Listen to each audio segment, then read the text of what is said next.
In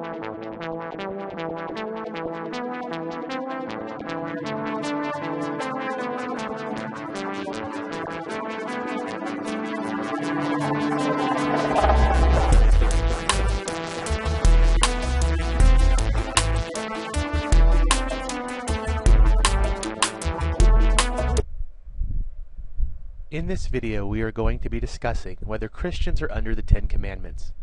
The video is very short due to length of time, but we still feel covers some very valuable points and is worth sharing. Jehovah gave Israel the law through Moses as mediator in the wilderness of Sinai in 1513 BCE. The Hebrew Bible refers to this as the Law of Moses, and sometimes simply the Law, as well as the Law of Jehovah. Jehovah is the originator of the law. Moses was simply the agent used to deliver the law to his people.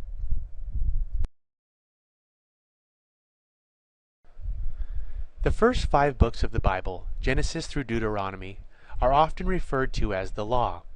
Sometimes this term is used with reference to the entire inspired Hebrew Scriptures. Generally, however, the Jews considered the entire Hebrew Scriptures to be composed of 3 sections: the Law of Moses or the Mosaic Law, the prophets, and Psalms. Luke 24:44 highlights this. Commands that came through the prophets were binding upon Israel. But back to the Mosaic Law.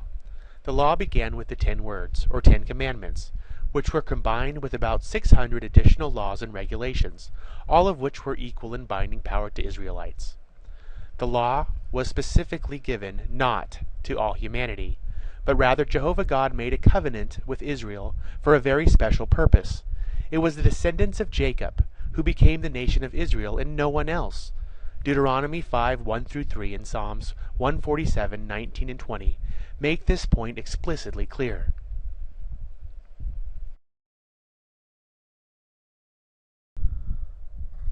The Apostle Paul not only asks the very question of why then the law, but he employs it more as a rhetorical device, having the reader think about what he's asking. Why then the law? And he goes on to answer the question. To make transgressions manifest.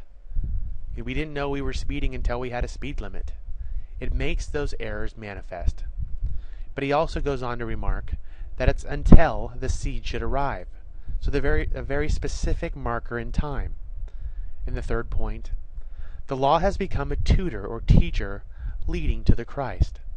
The law reminded Israelites that they were sinners who were in need of a Savior.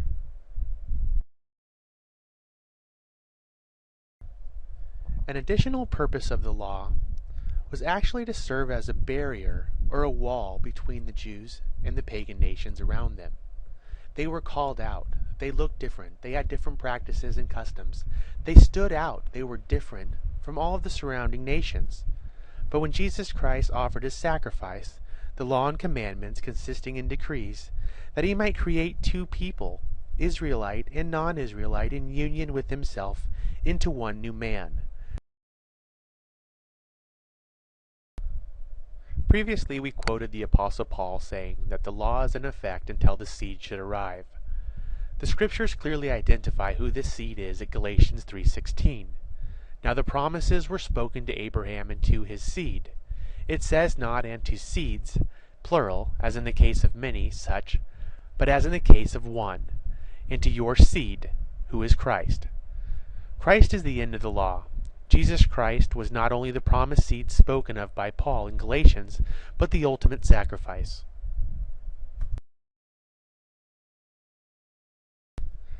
Some additional verses to back up this thought. Galatians 3:24.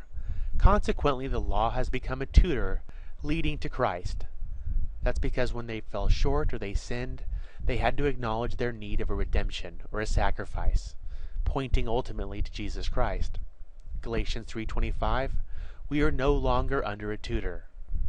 Romans 7:1-6. Can it be that you do not know, brothers?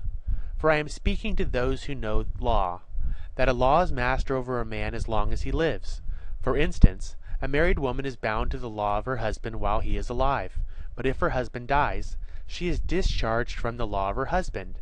So then, while her husband is living, she would be styled an adulteress if she became another man's. But if her husband dies, she is free from his law. so that she is not an adulteress if she becomes another man's. So, my brothers, you were also made dead to the law through the body of the Christ, that you might become another's, the one who was raised up from the dead, that we should bear fruit to God. For when we were in accord with the flesh, the sinful passions that were excited by the law were at work in our members, that we should bring forth fruit to death. But now we have been discharged from the law, because we have died to that by which we were being held fast, that we might be slaves in a new sense by the Spirit, and not in the old sense by the written code.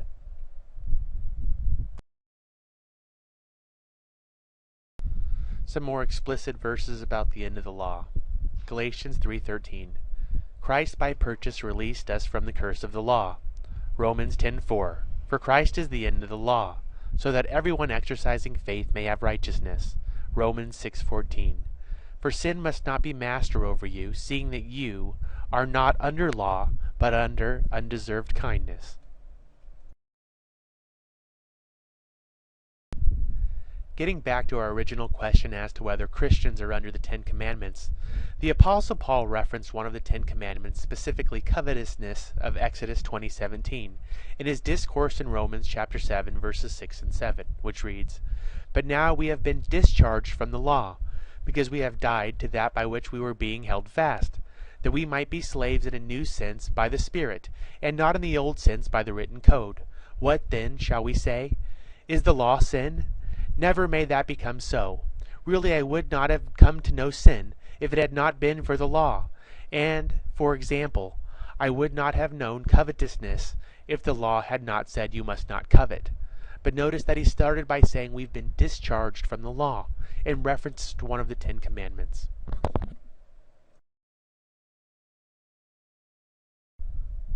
Does this mean that because we are no longer under the Ten Commandments that we are lawless?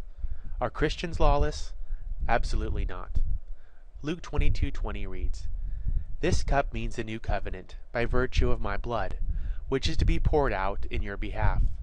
Note they are brought into a new covenant with new responsibilities. A reference to the change in covenant responsibilities is found in Hebrews chapter 7, verses 11 through 12.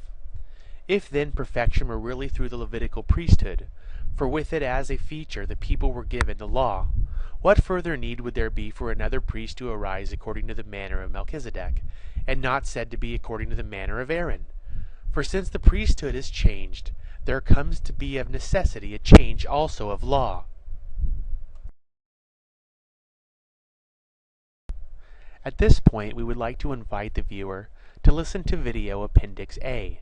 It has a reading of Hebrews chapter 8 and 9, and just meditate on it, and look at the illustrations of the physical Levitical class and a spiritual fulfillment with Jesus Christ.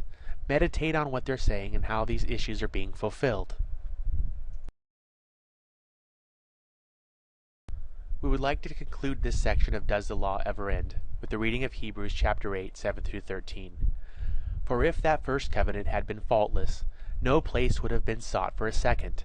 For he does find fault with the people when he says, Look, there are days coming, says Jehovah, and I will conclude with the house of Israel and with the house of Judah a new covenant, not according to the covenant that I made with their forefathers in the day of my taking hold of their hand to bring them forth out of the land of Egypt, because they did not continue in my covenant, so that I stopped caring for them, says Jehovah. For this the covenant that I shall covet with the house of Israel. For those days, says Jehovah, I will put my law in their minds, and in their hearts I shall write them. And I will become their God, and they themselves will become my people. And they will by no means teach each other his fellow citizen, and by each one his brother, saying, Know Jehovah. For they will all know me, from the least one to the greatest one of them. For I shall be merciful to their unrighteous deeds, and I shall by no means call their sins to mind any more. In this saying, a new covenant, he has made the former one obsolete. Now that which is made obsolete and growing old is near to vanishing away. The spiritual significance of both literal law and Sabbath were presented for us to glean some valuable information. The Israelites rested on the Sabbath in a literal way, but Christians must enter rest in a spiritual way. Christianity teaches because of faith and obedience, true Christians must leave off doing selfish works. For the man that has entered into God's rest has also himself rested from his own works, just as God did from his own.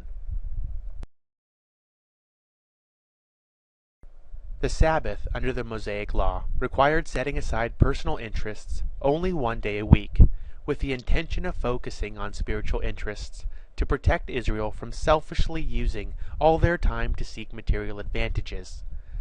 Spiritually, Christians would enter this rest 7 days a week, go on carrying the burdens of one another, and thus fulfill the law of Christ.